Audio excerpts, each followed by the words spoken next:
শান্তিতে ছিল। এই মানুষগুলো শান্তির জন্য আল্লাহ রাব্বুল আলামিন যে কিতাব নাযিল করলেন, সেই কারণেই এই মাসের মর্যাদা বেড়ে গেল। সুবহানাল্লাহ। হাজার হাজার বছর থেকে হাজার হাজার বছর ধরে মানুষ যে অশান্তিতে ছিল, তাদের কোনো অধিকার ছিল না, মানুষগুলো অন্ধকারাচ্ছন্ন ছিল। এই মানুষগুলো আরো দেখলো যে রাত্রিতে, সেই রাত্রি হলো কদরের রাত্রি। সুবহানাল্লাহ। এখন আসুন, কোরআনে কারীম শুনলে যাদের হৃদয়টা ভরে যায়, সেই ইমানদার ভাইরাই বসে রয়েছে।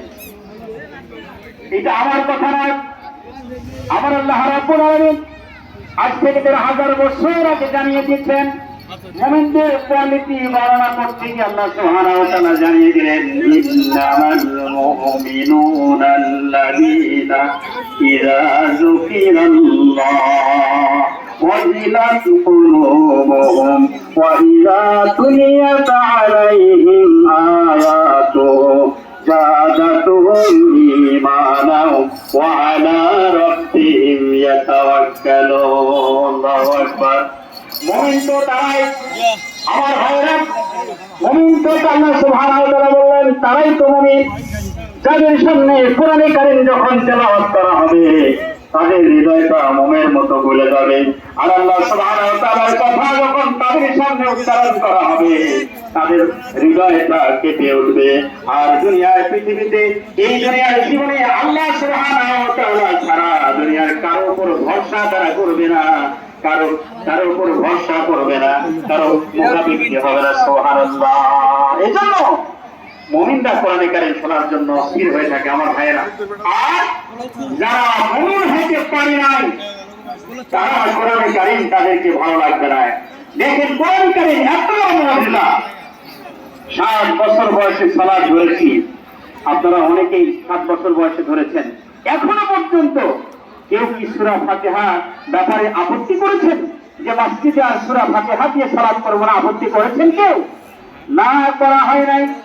যদি করবেন, একটি সূরা বললে মনে হয় আরেকটি সূরা করি, আরেকটি আয়াত পড়ে মনে হয় আরো একটি আয়াত করি, এমনি করে একটি নয়, দুটি নয়, সময় অতিবাহিত হয়ে যায়। মুমিন বুঝতেই পারে না কোন দিক দিয়ে সময় চলে যাচ্ছে, শুধু কোরআনে কারীম তেলাওয়াত করতে মন চায়। সুবহানাল্লাহ।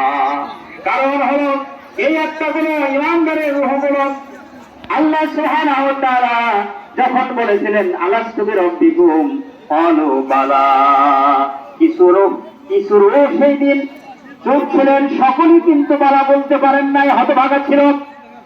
সেই রূহগুলো আল্লাহ সুবহানাহু ওয়া তাআলা যে রূহগুলো ঈমান দিয়েছেন, এই রূহগুলো কোরআনে কারীম শুনলেই তাদেরকে ভালো লাগবে, কোরআনে কারীম শুনলেই তাদেরকে আরো যেন শুনতে মন চাবে আমার ভাইরা।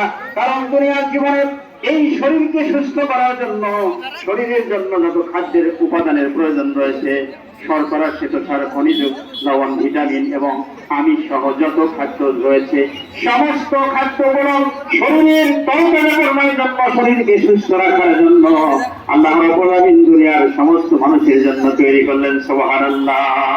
আর আল্লাহ সুবহানাহু ওয়া তাআলা রূহের জন্য খাবারের ব্যবস্থা করেছেন, সেই খাবার হলো তেলাওয়াতে কোরআন। সুবহানাল্লাহ।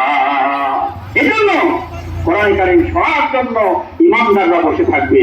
যখন থেকে যেখান থেকে যে আয়াতই আসুক না কেন, সেই আয়াত শোনার জন্য জানা রয়েছে, এরপরে তেলাওয়াত করলে যেন হৃদয়টা ভরে যায়। সুবহানাল্লাহ। হাদিস প্রান্তীয় ভাইরা আমার, আমি আলোচনা একেবারে জানা কথাগুলো আপনাদের সাথে, আমার সাথে একটু শেয়ার করবো ইনশাআল্লাহ। সেজন্য আমি অল্প সময় কথা বলবো। আমার ভাইরা, এই সূরা বাকারার যে আয়াতে কারিমা আমরা মসজিদে